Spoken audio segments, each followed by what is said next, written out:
Nuevamente, buenos días a todos. Es un honor, un gusto en el nombre del Señor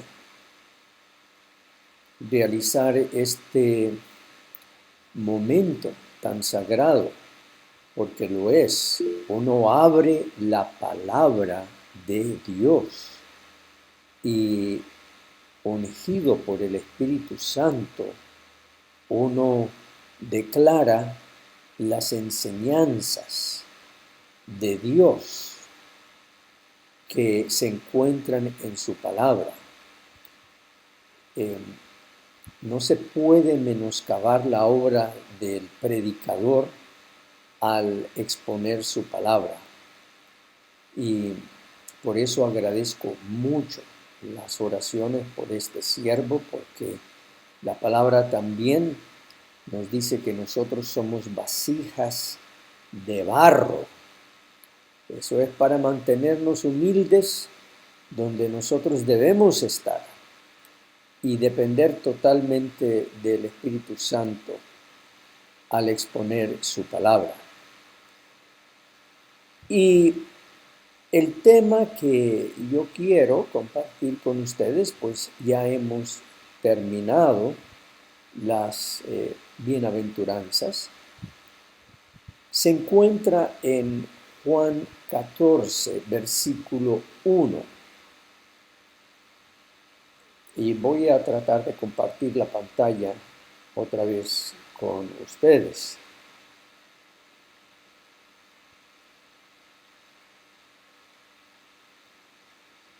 Aquí estamos. Espero que todos puedan ver. Y la palabra de Dios dice: no se turbe vuestro corazón. ¿Creéis en Dios? Creed también en mí. Toda esta sección, desde el versículo 1 hasta el versículo 15, es una sola unidad. Porque acá en el versículo 15, todo este pasaje termina con unas palabras que dicen: si me amáis, guardad mis mandamientos. Y lo que sigue después es la promesa del Consolador, la promesa del Espíritu Santo. Y la conexión entre estas dos secciones es que el Espíritu Santo nos traerá a la memoria esos mandamientos, esas instrucciones que nosotros encontramos en los versículos 1 al 14. Yo digo todo esto como para que tengamos una idea de cómo interpretar las Escrituras. Ya nosotros hemos visto en más de una ocasión que las Escrituras las interpretamos a la luz de la obra de Cristo en la cruz para el perdón de nuestros pecados. Eso fue lo que Él le enseñó a sus discípulos en Lucas 24, todo el capítulo de Lucas 24, que es después de su resurrección. El Cristo resucitado les enseña cómo interpretar las Escrituras y le dice a los discípulos que todo lo que fue escrito por la ley, por Moisés, los profetas y los salmos, tiene que ver con Él y su obra de ir a la cruz y dar su vida para el perdón de pecados, y que este evangelio debe ser predicado por ellos en todas las naciones. ¿Por qué digo yo todo esto? Porque este versículo 15 lo han tomado las sectas y juntan un mandamiento aquí y otro mandamiento de allá, lo sacan fuera de su contexto, los sacan fuera del grupo de textos donde se encuentran y reúnen los textos, los juntan y dicen, ahí está. Si aman a Dios, guarden estos mandamientos. Y realmente lo que están diciendo es, si ustedes aman a Dios, únanse a nuestra secta. Envíennos su dinero. Estén cautivos a nuestras instrucciones, nuestras enseñanzas.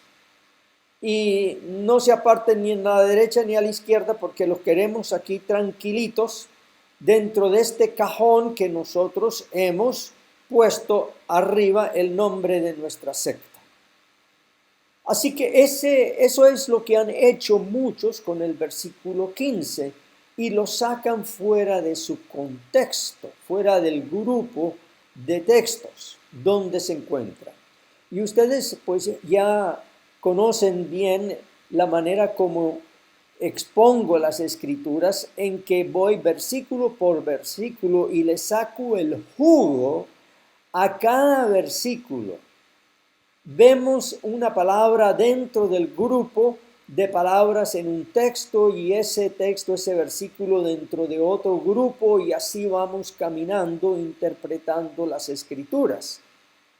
Y es la manera correcta, no podemos ir de un lado al otro, sacando textos y textos de acá y allá para exponer una enseñanza particular. De tal modo que todo este pasaje, desde el versículo 1 hasta el versículo 15, es una sola agrupación de textos. No podemos sacar el versículo 15 donde dice, si me amáis, guardad mis mandamientos. No podemos extirpar ese texto de allí y colocarlo junto a otro grupo de textos. Entonces nosotros nos preguntamos, bueno, si es así, ¿a cuáles mandamientos se estaba refiriendo el Señor Jesús? Cuando Él dice, si me aman, guardad mis mandamientos. Bueno, ya hemos visto que todo esto es un grupo literario, es un grupo textual. Y tenemos que ir al versículo 1 para ver cuál es el primer mandamiento que nosotros encontramos acá, en toda esta agrupación.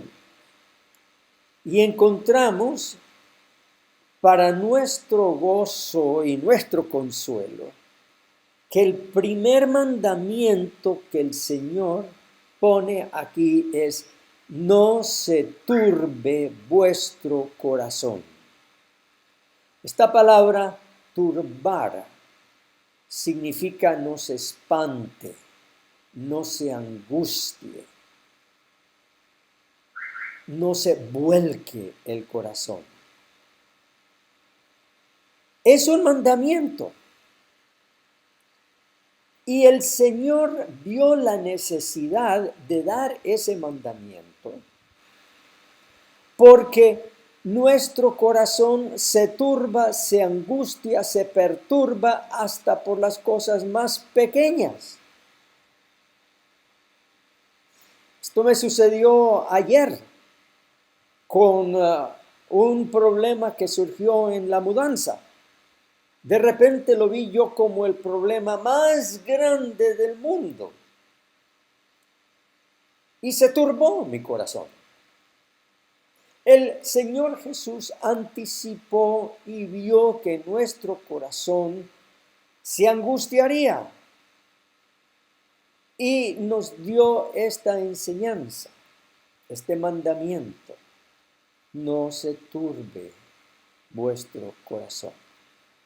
En otro lugar nosotros encontramos la palabra por nada estéis afanosos, sino que le hagamos saber al Señor con súplicas y acción de gracias nuestras necesidades. Así que es precioso. E inclusive la palabra que usa el Señor Jesús para corazón es cardia, de donde viene toda la nomenclatura, toda la terminología que tiene que ver con el corazón y las enfermedades del corazón. Llamamos a un especialista en enfermedades del corazón, lo llamamos un cardiólogo. ¿Por qué? Porque él se especializa en el cardios. Así que ahí está. Se muestra la relación que hay entre la angustia y el corazón. Por esto dije yo que es necesario detenernos en cada texto y sacarle el jugo a lo que el Espíritu Santo puso allí para nosotros. Él no dijo, no se turbe vuestra mente o no se turbe vuestro cuerpo, sino dijo, no se turbe vuestro cardios, vuestro corazón, porque allí hay una relación entre la angustia y la salud del corazón. Eso ya ha sido comprobado por los médicos, que cuando hay angustia, hay ansiedad, pues hay ese efecto en la turbación y el corazón. Así que el Señor vio que aún en los creyentes iba a ocurrir esa situación de causa y efecto, y Él dio un mandamiento al respecto. No se turbe vuestro corazón. Cuando vengan estas cosas, no se angustien, no se afanen. Y bueno, en el caso mío, ayer, allí a mi lado estaba mi cuñado Carlos, que en menos de una hora ya estaba resuelto el gran problema que había turbado mi corazón. Es así de sencillo. La obra del Señor es maravillosa. Y bien, fue como una reprensión para mí ver cuán fácil se había resuelto este gran problema que había en mi mente, que había turbado mi corazón. Y la mayoría de nuestros problemas son así. Puede ser que no se resuelvan en una hora, sino en un mes o un año. Pero aún así, no se angustie, no se turbe vuestro corazón. Pero muy por encima de nuestras necesidades materiales, por las cuales nosotros interpretamos este texto como yo lo acabo de hacer, hay otro sentido en el cual se turba nuestro corazón, y es en nuestra relación con Dios. ¿Cómo estamos con Dios? Eso ocasiona también angustia y turbación del alma. Y es principalmente a este sentido en el cual el Señor Jesús sigue adelante con el siguiente mandamiento. Creéis en Dios, creed también en mí. Ahí está el segundo mandamiento. Es creed también en mí. Así que estos van unidos. ¿Cómo lidiar con la angustia del alma? ¿Cómo lidiar con la angustia del corazón? Es creyendo también en Cristo. Y nosotros vamos a ver un poco más de lo que significa ese creer. Fíjense bien que el Señor Jesús antecede, pone adelante de creed en mí pone creéis en Dios. Ahora, ese verbo creéis en Dios no es si ustedes creen en Dios. No es como una condición diciendo creéis en Dios, sino en el griego la palabra es ustedes creen en Dios, crean también en mí. ¿Qué pasaría si nosotros le quitamos, tachamos esta parte de la enseñanza, la tapamos como si no existiera y solamente aparece creed en mí?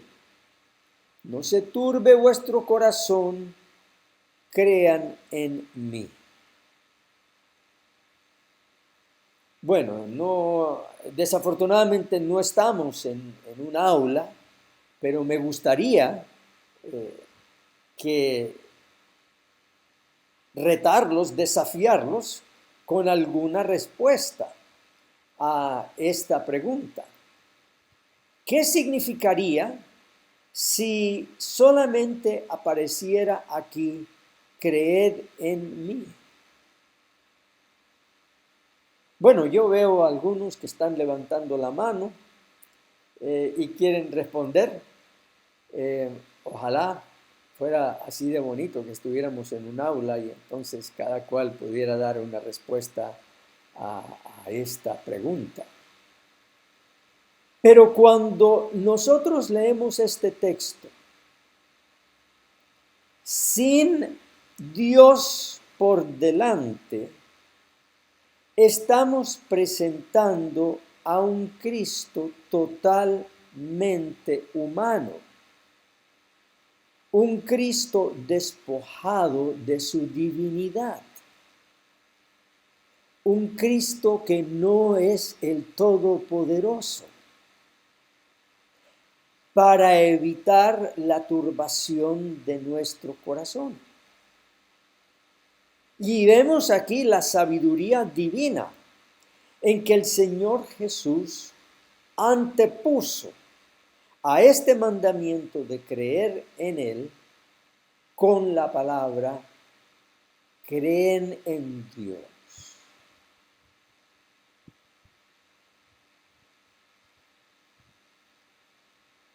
Y para creer en Dios, nos dice la palabra, es necesario creer que Dios existe. De tal modo que si aquí no existe fe en el Dios todopoderoso, en el Dios todo creador, hay turbación de corazón. El corazón vive en un estado constante de angustia. Y ese estado de angustia es sublimado, es medicado con tanto vicio, con tanto descontrol que existe en el mundo en tantas personas que no creen en Dios. Y aunque digan, no, yo vivo una vida tranquila sin Dios, yo estoy muy bien con Dios, no sabemos lo que está pasando en su corazón. Porque sin Dios, sin creer en el Todopoderoso, hay turbación de corazón, hay efectos al corazón. Y si hay efectos al corazón, hay efecto en la mente, en el cuerpo, en los órganos del cuerpo. Eso es lo que nosotros vemos aquí en este texto. Si nosotros extirpamos, creéis en Dios. Pero cuando el Señor Jesús junta, crean en mí, crean también en mí, es porque Él está diciendo, yo mismo soy Dios. Así como ustedes creen en Dios, crean que yo también soy Dios. Y no existo aparte de ese Dios, no soy otro Dios, sino que soy un solo Dios, con el Dios Todopoderoso. Crean en la obra que yo estoy haciendo a favor de ustedes. Crean en mi vida recta que yo estoy haciendo a favor de ustedes. Crean en mi muerte, crean en mi resurrección. Porque yo soy el enviado de Dios, yo soy Dios mismo para hacer estas cosas a su favor. Cuando nosotros hemos interpretado un texto a la luz de lo que contiene ese texto, entonces podemos ir a otros textos de la Escritura para ver cómo otros textos apoyan ese pasaje. Y es lo que vamos a hacer ahora, teniendo en mente esta enseñanza que nosotros hemos visto, toda esta gran enseñanza que nosotros hemos visto aquí en este primer mandamiento, primer y segundo mandamiento. En Juan 10, vamos a ir a Juan 10.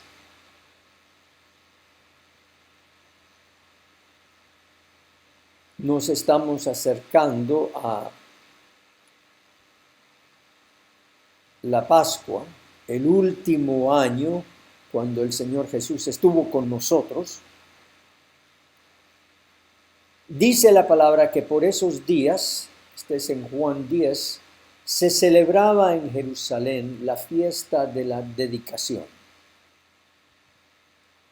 Era invierno y Jesús andaba en el templo por el pórtico de Salomón. Entonces lo rodearon los judíos y le preguntaron. Fíjense cómo aquí el Espíritu Santo contrapone dos cosas. Era invierno. Era la época de lluvia, era la época de granizo, era la época fría. Pero para disipar todo eso, allí está la primavera y el verano. Jesús andaba por el templo, disipando el frío, disipando el invierno del alma de las personas, y vamos a ver cómo es que Él hizo esto. Estas palabras están allí por una razón. Se contrapone el invierno al caminar de Jesús en el templo. ¿Y qué es lo que pasaba en el templo? El sacrificio. El templo existía para el sacrificio. Y nosotros sabemos a cuál sacrificio se dirigía el Señor Jesús. Y es solamente su sacrificio lo que disipa el invierno, la sequedad, el frío de nuestras almas.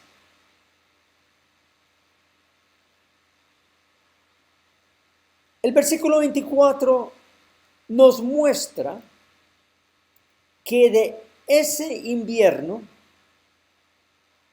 un invierno del alma, vienen los mensajeros del invierno. Entonces lo rodearon los judíos y le preguntaron, estos son los líderes judíos, los que debieron haber reconocido en él que era el Mesías, el enviado de Dios. lo rodearon. Y esta es una escena muy interesante, porque allí está Jesús, el enviado de Dios, Dios mismo en la carne, pero en su humanidad. Y le preguntan, ¿hasta cuándo vas a tenernos en suspenso? Si tú eres el Cristo, dínoslo con franqueza. Aquí también hay grandes cosas en este texto, en esta pregunta que surge de los representantes del invierno. Los representantes del invierno siempre traen las dudas del invierno del alma. Quiero que ustedes vean eso. Ellos aquí lo que traían eran dudas. Lo mismo que el diablo le había dado a Jesús en el desierto de la tentación y luego rodeándolo en la cruz. Si tú eres el Hijo de Dios. Así que las dudas con respecto a la existencia de Dios, las dudas con respecto a la obra de Cristo, las dudas con respecto a su encarnación, su muerte, su resurrección, su segunda venida, todo eso viene del diablo, del invierno, de la frialdad del alma.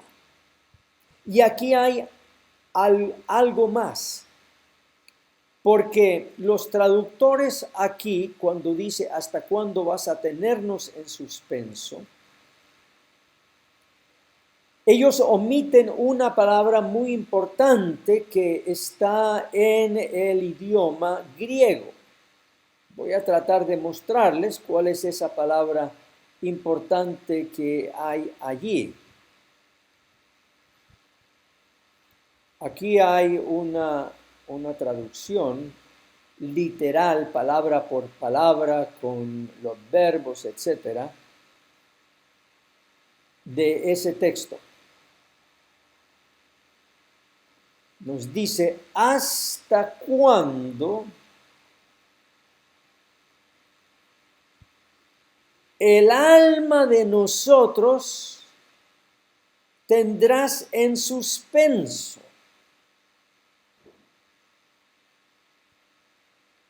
Interesante, ¿hasta cuándo tendrás el alma de nosotros en suspenso? Aquí hay otra traducción que dice, a ver si la puedo hacer un poquito más grande. Aquí arriba está el griego, aquí está el español. ¿Hasta cuándo el alma de nosotros estás alzando? Es una traducción literal, es decir, ¿hasta cuándo vas a tener nuestras almas en vilo? ¿Hasta cuándo vas a tener nuestras almas allí colgando?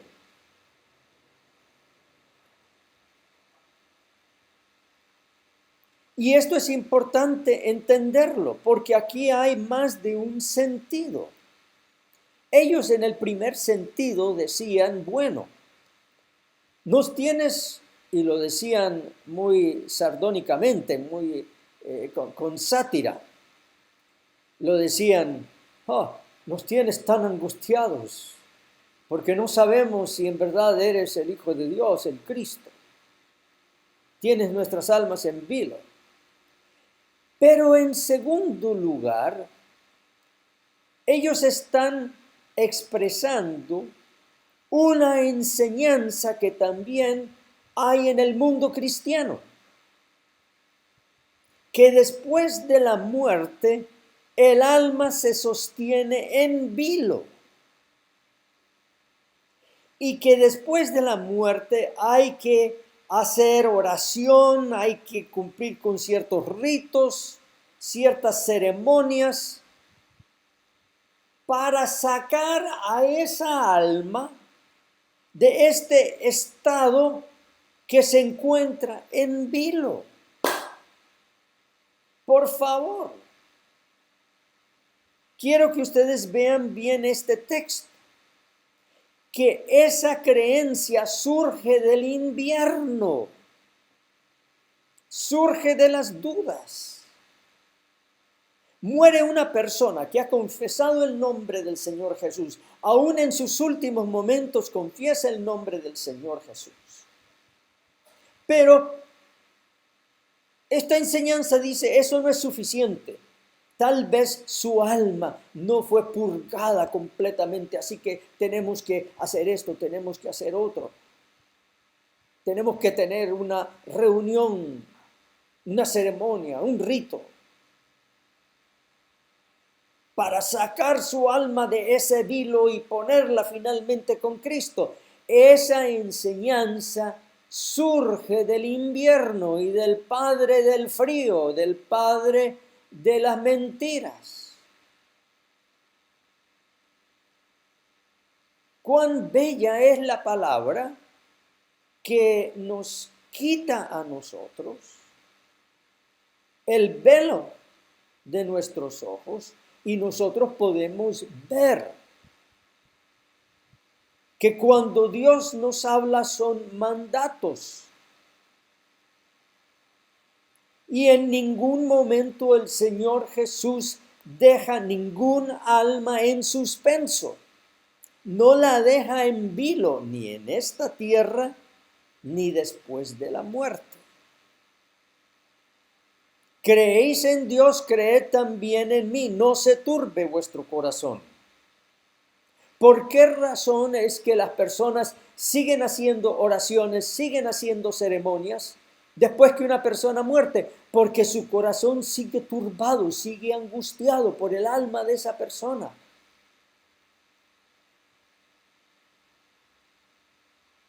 Pero el Señor Jesús dice, no se turbe vuestro corazón, no actúen del invierno de sus almas porque Cristo está pasando y ya pasó y está a la diestra del Padre y ya resucitó. No actúen desde el invierno de sus dudas. Actúen desde la primavera, el verano de la certeza de que aquel que confiesa el nombre del Señor Jesús ya está en él, como nosotros lo vamos a ver aquí seguidamente. Y si no tenemos tiempo esta mañana, vamos a terminar esta enseñanza y la seguiremos adelante en este pasaje. Porque ellos entonces le preguntan al Señor Jesús, ¿hasta cuándo vas a tenernos en suspenso? Si tú eres el Cristo, el ungido de Dios, el Mesías, dínoslo con franqueza. Y él les dice, ya se lo he dicho a ustedes y no lo creen. Fíjense cómo ellos creían en Dios, pero no creían en Él. Por lo tanto, estaban en invierno. Y así es con la multitud de religiones no cristianas alrededor del mundo. Creen en Dios, pero no creen en Cristo. Y viven en angustia, viven en turbación del alma, y nosotros los vemos flagelando sus cuerpos con diferentes ritos y ceremonias alrededor del mundo. Son expresiones de turbación, por lo tanto son expresiones de duda.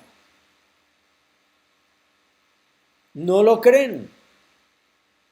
No creen las palabras que el Señor Jesús dijo No se turbe vuestro corazón. De hecho, aunque la palabra es un poco diferente, aquí hay algunas traducciones que traducen hasta cuándo vas a turbar nuestras almas.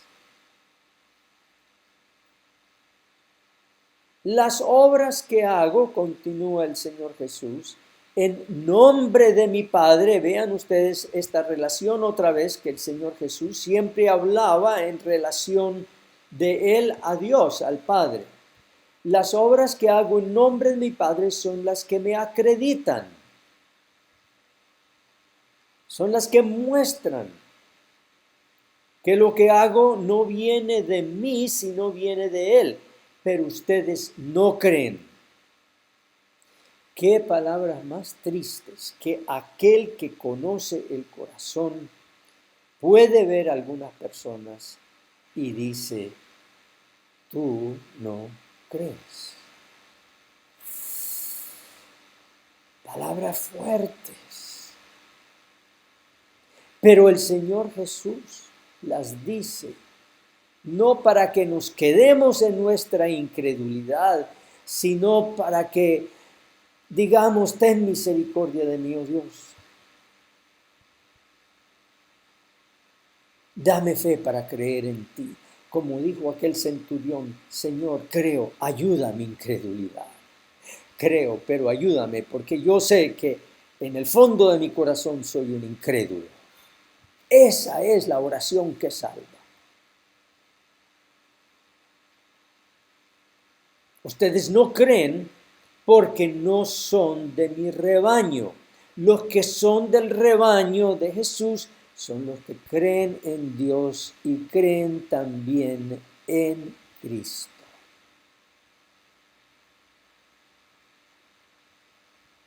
Y luego Él dice, mis ovejas oyen mi voz.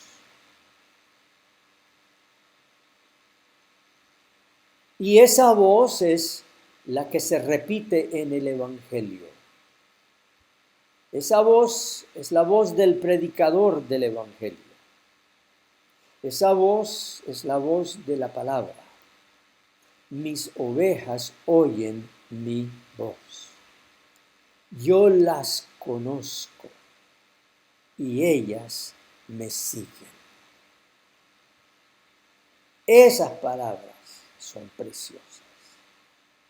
Son las ovejas que aún con un granito de mostaza de fe se aferran a Él y le seguimos. Y luego sigue algo precioso.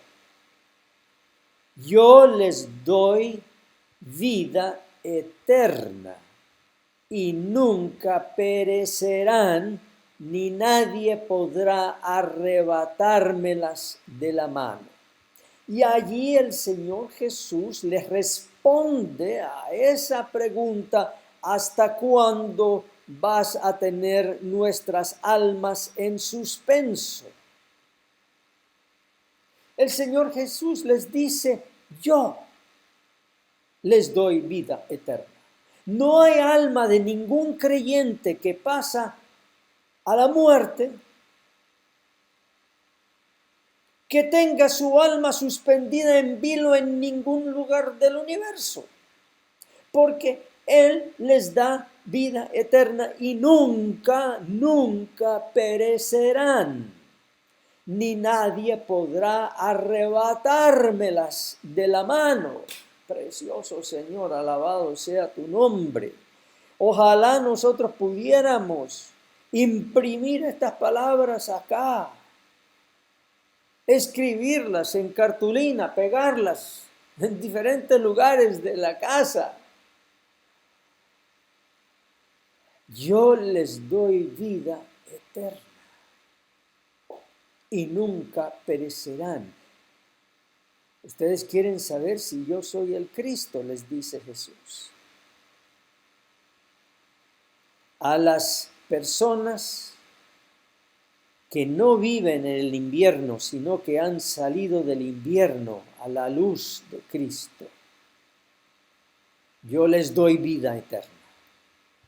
abran sus corazones a la fe que yo les doy, porque esa fe trae vida eterna y nunca perecerán, ni nadie podrá arrebatármelas de la mano. Escucha bien eso, ni tú mismo te podrás arrebatar de la mano de Cristo. El agarre de Cristo sobre tu alma es mucho más fuerte que tu agarre de Cristo. Él se agarra a ti de una manera tan fuerte que a veces no importa cuánto patalees y forcejes para salirte, porque eres un pecador y quieres salirte. El Señor, una vez que tú has confesado el nombre de Él, dice: mijito, no te vas a ningún lado, quédate aquí que al rato te vas a calmar. ¡Qué preciosa promesa! ¡Qué agarre tiene el Señor!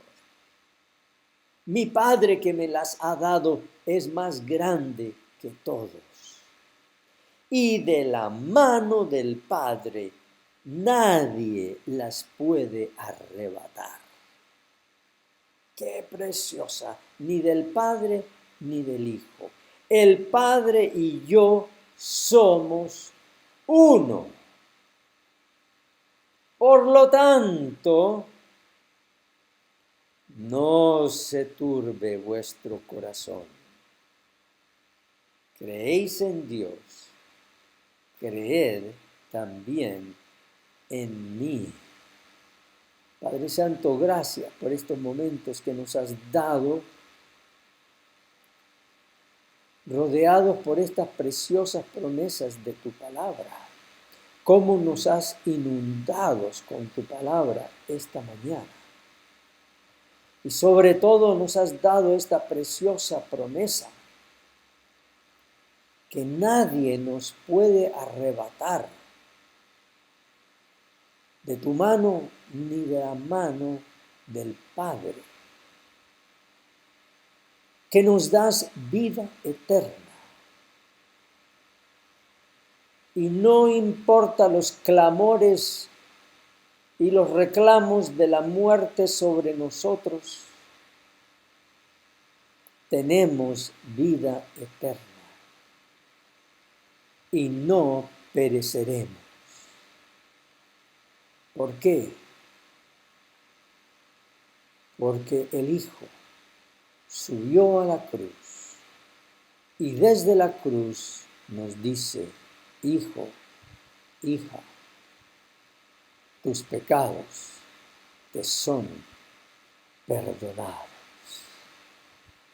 Alabado sea el nombre del Señor Jesús. Amén.